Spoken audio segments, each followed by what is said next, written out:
Welcome all, this is Raymond for Stream Gamers. Today we're going to do a video that's going to involve Blender and Microsoft Flight Sim 2020, as well as texturing and so forth. We're going to take this cube and we're going to turn this cube into an object that we're going to be able to put some textures on it, and we're going to be able to get that into Microsoft Flight Sim 2020 in a simple airport, and so that you'll be able to see how this whole process works. I went over the internet looking for a simple tutorial, a simple one-stop shop kind of a video where I would show me how to do this, and I could not find uh, that to save my life. So this is an accumulation of multiple different videos that I've kind of put all together. All right, so to start with, this is using Blender 3.6, and it is also using this IO scene GITF2. This is what allows us to export out of Blender and get it set up for Microsoft Flight Sim 2020. So this cube here is what we're going to turn into a hangar. Up here in the upper corner, we have these edit modes. So we have object and edit mode. We can toggle that by using the tab key, which will toggle back and forth. When we're in the edit mode, then we have these two little icons up here that we're going to use. This one I'm not sure what it's for, but I use these two quite a bit. The first one is that we can select an edge, and we're able to select a single edge or multiple edges by holding down the shift key. This one here allows us to pick a face, right? And we can pick, any one face, or we can pick multiple faces by holding the shift key. Okay. On this side over here, we're going to use, there's one thing that we're going to use very specifically, and that is this material place. But we're going to do one quick thing up here. We're going to type in here, we're going to type in unit, and it allows us to click here and switch to imperial, and then here to go to inches. Okay. I want to utilize inches. Now that's my preference. That doesn't have to be yours, but that is mine. So outside of that, the next thing will be is over here, we'll do a fair bit of work inside of here. Now up here, there's a little arrow there. If we click that little arrow, it expands. And if we go over here and we put ourselves on object mode, then we see this. Okay. Now this is what allows us to manipulate this cube. So let's begin with the changing of the cube. We want to change the X, the Y, and the Z axis. Okay. So the X axis, we're going to make that 1200. We're going to make the Y axis 600. We're going to make the Z axis 240. Effectively, that's going to be a 100 by 50 and by 20 feet high. That's going to be the basis for our hangar. This tool over here allows us to move this object around, right? So if I select the object, I can move this object around on the X, the Y, or the Z axis. I want to move it on the X axis, sorry, the Z axis. I want to move it up 120. Again, this is something I do. It's not required, but I do it. So now we're going to switch the mode over to edit, and we're going to put a line in here, and we're going to put a bit of a pitched ceiling on this. So how do we do that? We select that tool up there. We select this edge, shift this edge, right click, subdivide, and now we have a line in there. We can go down here and create multiple lines if that was required. Those would be equal spaced lines, but for my purpose, I just need the one. Then we need to do this, and we will then click this line again, and then we can draw that up in the Z-axis 260 to 260 inches. So that's going to be our basically that's going to be what the hangar kind of sort of ish looks like. Again, this is not for dimensional correctness. I'm just going to show you a number of things that you can utilize in your own projects to create an object. So we're going to spin the thing over. We're going to click on the face there, on that face tool. We're going to press the H key. That's going to hollow it out. Now this face here, we're going to turn this face into the opening, the big opening for aircraft to go in and out of. And we're going to start by clicking that line up there, clicking this line, holding shift. Nope, that's the wrong one. Holding shift and have that line selected. Right click, subdivide. It divides it into one subdivision. We're going to take this and we're going to draw that line up somewhere up in that area. Let's call that 30. Sure. Then we're going to, again, we're going to subdivide this, but this time we're going to subdivide it in the opposite direction. And we're going to actually click on this. We're going to have 2 or 3 equal spaces. We're going to take this line and we're going to draw it over here. And we're going to call that negative 30. And we're going to call this line positive 30. So that's going to be the side of the hangar. And then this here in the center is going to become the door. So I click on the face up here, and I'll click on that face tool. Now I want to separate this. The way you separate it is by selecting it, right-clicking, and hit split. Now, if I split that and pull that out, you can see I can separate that. And keep in mind, I almost always have this tool enabled.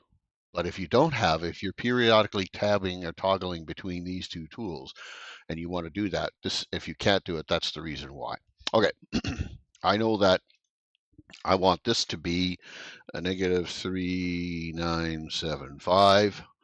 Now, what that's doing is it's creating a small little gap between the door and the building.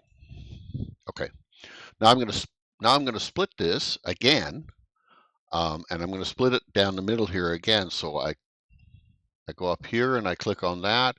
I click on that edge, right click, subdivide again. And the same thing, I need to now split this. So I'm going to pick on that, right click, split. And now I can slide that door out of the way. I can slide that door out of the way. So we're going to set this to a negative 40. We're going to set this to a positive of 40. And that's where the doors are going to kind of live. Okay, so that's basically the hangar, more or less in a nutshell. There's a couple things we're going to do here before we get into texturing. We're going to do another subdivision here. So we're going to click that edge. We're going to click that edge, and we're going to right click and we're going to subdivide. Something went wrong. Let's do that again. Okay, that I might have not have gotten the edge properly. And this time we're going to go in, subdivide. Okay, so I want that. I'm going to pull that down somewhere in the neighborhood of that. And this will be clear shortly. So now I'm going to pick this face.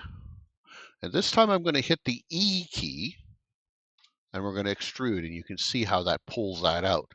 Okay, I'm just doing that just to put a bit of an overhang on the doors. That's it, and to show how you can change the geometry and manipulate that. And of course, your imagination can do that however you do that. Now, one other thing we're going to do is we're going to click on this face, and we're going to click on that face, and we're going to do again. We're going to hit extrude, and we're going to extrude that out to give it some material depth or material thickness. Okay. That's going to become negative 40.25. And so now you can see that face has got depth to it, or material thickness. You could effectively do that all the way around because the rest of the hangar doesn't have any material depth to it, but that's okay. Now we're going to start talking about adding materials. Okay, so down here is the material tab. So we select that. We have one material already created for us, and we will change that and we'll make that white. So we click on surface and we click on white, which is here, right here. And we say, yeah, we want that to be a white surface. And then we click somewhere, and now we're going to change the verbiage to white. Okay, so now that becomes a white palette, as it were. We're going to add one more color in here. So we're going to go new, material. We're going to make this one red. We're going to call this red. And now we have a white and a red material. Now we're going to add textures. So textures are a little bit different in how they get added. And there is a website that has this huge library of textures. And I think it's amazing. And this is the website. I'll put some links in the descriptions, but ambientcg.com. There is just all of these subtitles. There's just a host of textures that you can utilize, and that I know of, the vast majority of them are free to use. Now, when you use these textures, when you download them, let me move this down here, you get, this is the texture that I downloaded, and when you extract it, this is what is contained within the texture. We're going to utilize this file to use these textures, but you can see there's the color, right? That's some displacement color, and these are other, this adds roughness to it, and so on and so on and so forth, okay?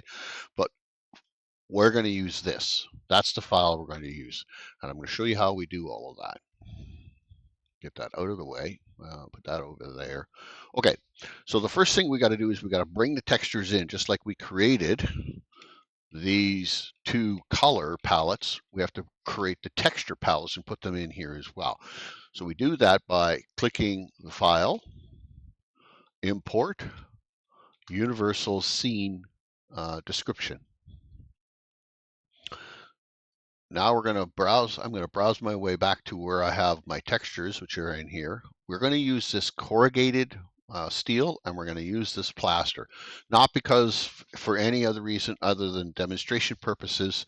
I want to show some things and how you can change and manipulate textures. So we click on that, and here is the USD file that I said we're going to use. Scroll down, and here we want to make sure that all three of these have been checked. Okay, if you don't check them, it's not going to work. So you got to make sure this is checked. Say import. Okay, now we're going to go here. We're going to add one. There it is added, but this time we're going to click this little drop down right there, and we see the texture file is right there. And so that texture is now assigned to that palette. We're going to do one more.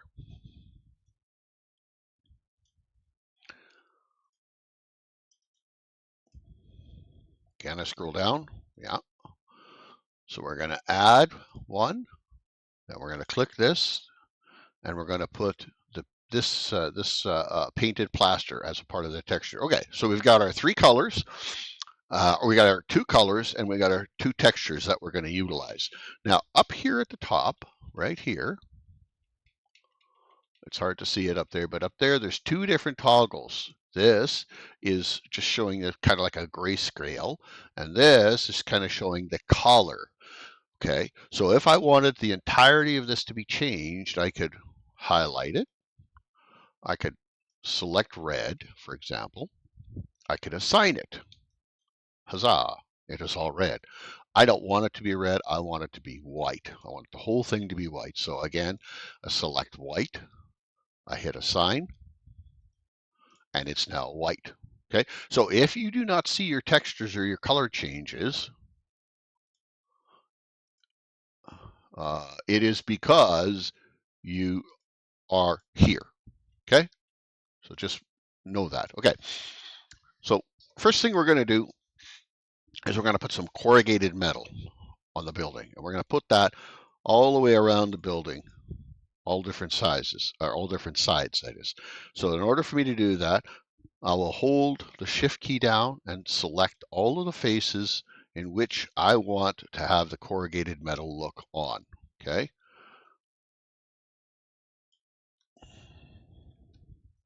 Okay. Uh, oh, I thought I had that selected. Okay, so now I got to select it. So those are all of the faces that I want to have the corrugated metal look on. And so just like we did with the changing to the white and to the red, because now we have individual faces selected, not the entire model. If I go and pick on corrugated metal here and click on assign, we've assigned it. Now you're saying to yourself, well, that doesn't look like it's textured at all. That just looks like a solid color. True. And that's because we have to go up here to shading, click shading, and we have to look for this. By the way, this is what I was confronted with when I was trying to figure out how to do textures. I had people explaining these elaborate, this is how you do textures. And probably this is the right way to do it, but I don't understand all of these cables going from one node to the next, and which node I should use and what setting I should change. Yeah, and down the road I hope to learn more of that, but right now I don't know it. But inside here, what we want to change is this. Keep an eye on up here what will happen when I make a change. I click on that and I click on UV map, and now we have some texture. I click up here for layout, which will return us back to the standard view that we were in before. So we got texture, right? We got lines going this way, this way, this way, and this way. So it doesn't look very much like corrugated metal right now, but it's going to. I'm going to take that face and I'm going to make that face look like a corrugated metal face. And how do I do that? I go up here to UV editing and I click that. Now it switches me back to this grayscale thing. So I'm going to go back here so I can see it because I want you to see the change. When I pick that face, you see this right here. That effectively is that face within the texture itself. If I select all of the entities that way, be sure not to do it this way, it won't work. Or I haven't been able to get it to work. If I do it this way, and then if I push the G key, I can move it around and notice the textures on the right hand side. Notice that plane or that texture, those textures are changing based on how I move this. I'm going to put that right here in the middle of that dot-ish kind of. I'm going to press the S key, and again, keep an eye on the right-hand side and watch the textures change and start to become a little more representative of corrugated metal. So you can see that looks a little more representative of corrugated metal. I want to do the other side just the same.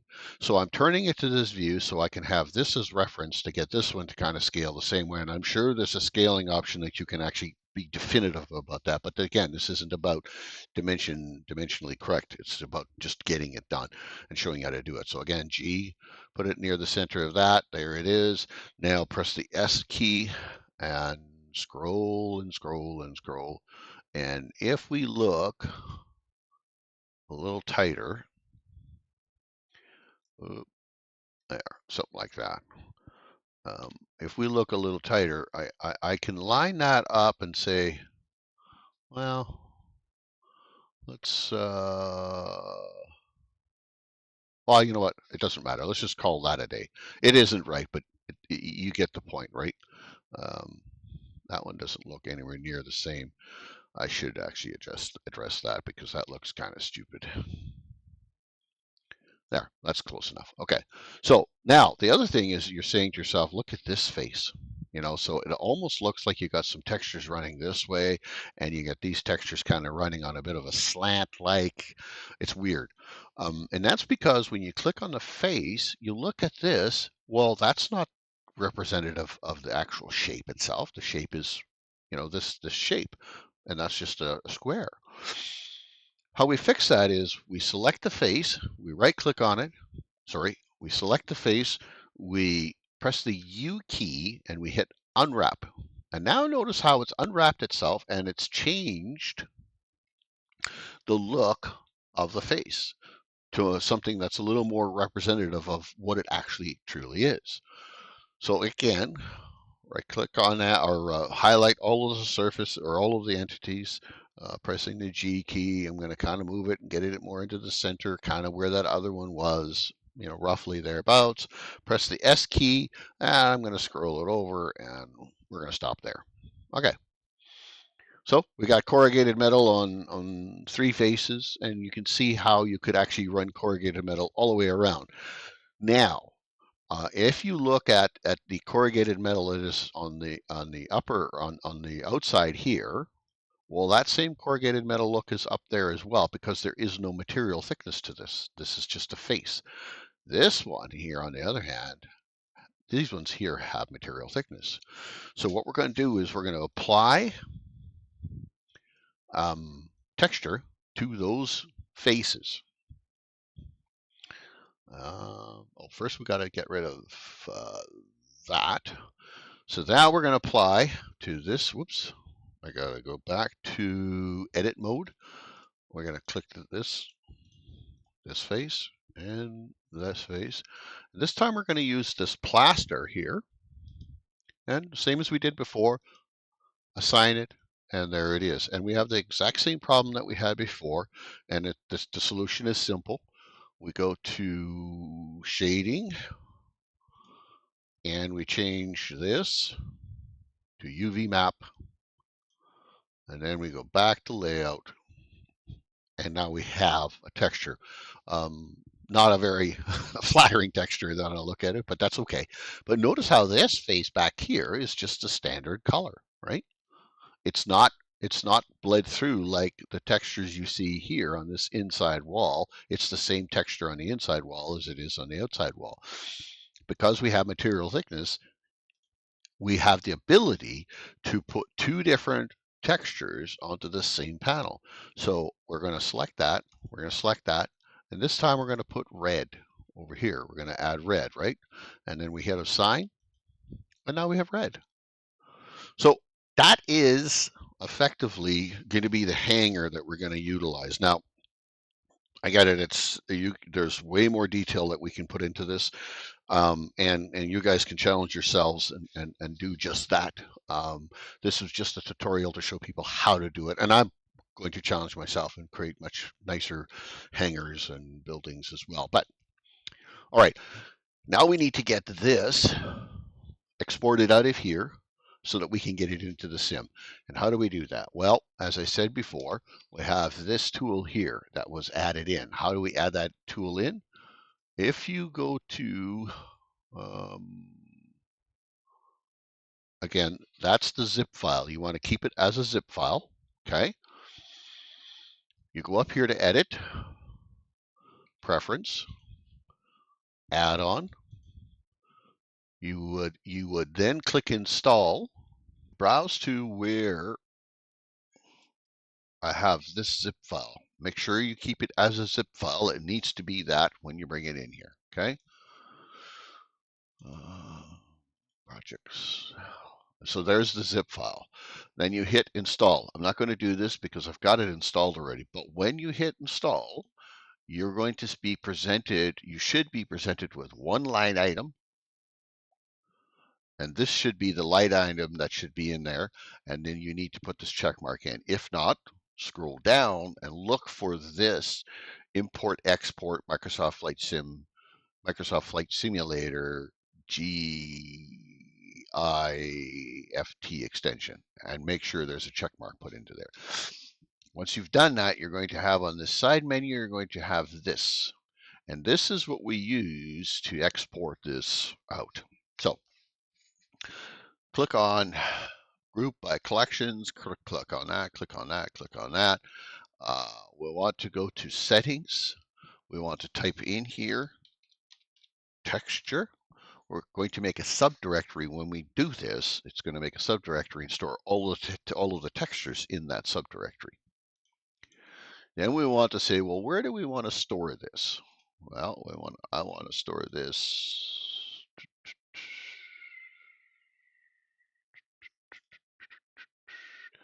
Make 4. Oh, I'm in the wrong spot. I've forgotten where I'm keeping this stuff.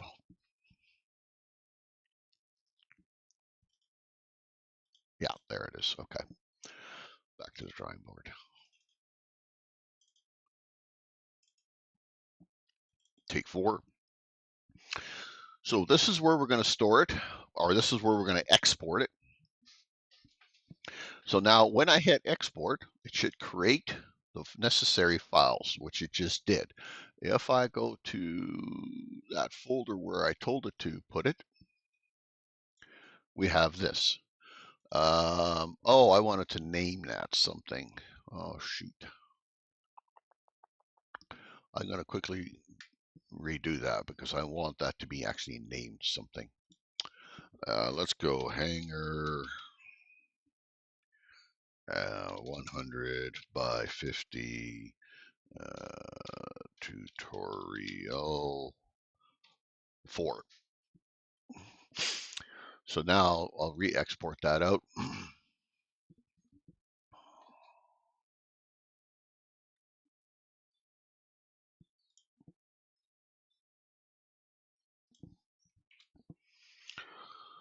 Okay, so now you see, as I've exported it out, there's the 3 files that we need. This one, for whatever reason, always gets named collection. I don't know why. I'm sure there's a reason for it. I'm doing something wrong, but I just rename, take a copy of that, rename, paste. Now I have it. So these are the 3 files that are necessary, along with the necessary textures that we added in. So there's the red that we put in. The white is not necessary, it looks like, because it is based white, and the various different textures that we need. This now needs to be placed in to a specific place so that when we load it up in the sim, that the SDK can see that. And we're going to go over that. I encourage you to take the time to like, comment, and subscribe at this point. Maybe hit the notification bell. I'm going to close this off, turn the simulator on, and get ready to go through that process with you. So while we're in this little pause, if you wouldn't mind doing that, I would greatly appreciate that. Okay, so we're almost loaded up. I'm going to go over some file maintenance and how we do what we do. So those that have watched my videos before on how to making simple airports, at the end of the day, once you've created an airport, your file structure should look kind of similar to what you're seeing in here right now. This is kind of a copy of an existing airport that I do a fair bit of stuff inside of, and so you'll see it like this. Now, here is the stuff that we had before, okay? And this is the airport. Now, we're going to log into that airport, and then we're going to move some files around. Now, let's go here. Let's see what is that. There we go. There we go. So this airport is kind of where I do a lot of my experimenting, tinkering, and that kind of stuff. I haven't published any updates. I have an original one that I published, but I haven't published any other updates beyond that. So when you edit the existing airport that you've now made, and again, I'll link in the description I'll link a video on how to create a simple airport. So we're going to click open. Oh, this assumes that you have your SDK opened up already, that you have your developer mode turned on. And that's as simple as, maybe I'll go through that quickly. General, developers, and you turn it on. Okay, that's how you get your developer mode, and that's how you get to submenu up here. So file, open. I want to use this one, so I'm going to click on that. That's going to open up the SDK airport that I have here. I'm going to click on this, click down here. I'm going to click this.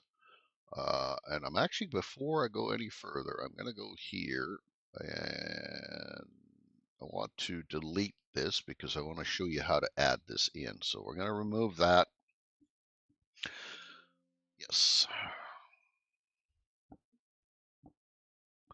So now it's gone. Now I'm going to click here. I'm going to load in editor. And if we look, we're going to see, there's an airport that I've done some manipulating and doing some stuff to it. Okay. So we have to create the asset, and the asset group, which is called model lib, is where all of these things are going to sit in, so that we can bring that into the scenery. And so how do we do that? We click on add asset group, custom, next. We're going to call this model lib. We're going to change BGL to model lib. It's going to create it. Now, if I go down here and you look at the directory structure of this airport, if I go to package sources, scenery, into there's that model lib directory. Nothing in it, but there's the model lib directory that got created. Yeah, that got created by doing this function. Okay, so now we want to copy these files into that model lib. We've got them in there. Now, it's really important at this point, you don't save it. You just have to build the scenery. Because if we go into here, into objects, and we go down here, we do not see CYAZ down here. There's a couple of other airports that I've worked on, but we don't see that in this list, okay? And that's because we haven't built the package, I guess, bringing that in. So how we're going to do that is we're going to go over here. We're going to hit build all. And we're going to give it a minute. And there we go. It's built. We have 0 errors. I'm not overly worried about the errors because sometimes, even though I do get some errors, it still works. So just be mindful of that. And sometimes when you do get an error, if you clear it and rebuild it again, the error goes away. I'm not sure why that is. But anyways, we've built the package. Now, if we go here and we scroll down and we look in our list again, we now see CYAZ Tofino. And there's the hangar that we created. So if I can click on that and I can place the hangar down and whoops, let me zoom in on that. You can see that's kind of what we did. There's the corrugated metal look that we have on it, right? That's the hangar. So we've successfully created that, added it into the sim. When we save this package up and then rebuild it again, we can export it out, and you can, as you would with any other scenery you make, you can put that into Microsoft Flight Sim 2020, reload the sim, go to that particular airport or that particular place, and you will see the object in which you created. That is how I would create an object out of a cube and turn it into this. I would add texture, color, manipulate and change the texture to make it look a little differently, to make it look a little more realistic, and so forth and so on. My name is Raymond. This is Stream Gamers. I would appreciate a like, comment, and subscribe if you're so inclined to do so. If you have questions, by all means, again, post some comments. I will try to keep on top of that and address and answer the questions. One final note, I have spent hours and hours and hours, probably 100 hours researching, trying to find a simple method which I can understand without having this really overcomplicated explanation about textures and mapping and all of that stuff. I've spent 100 hours probably researching this to try to compress it down into a simple, uh, for me, the dummy that I am, using Blender. And Blender too, I've spent hours and hours and hours trying to learn some of the tools.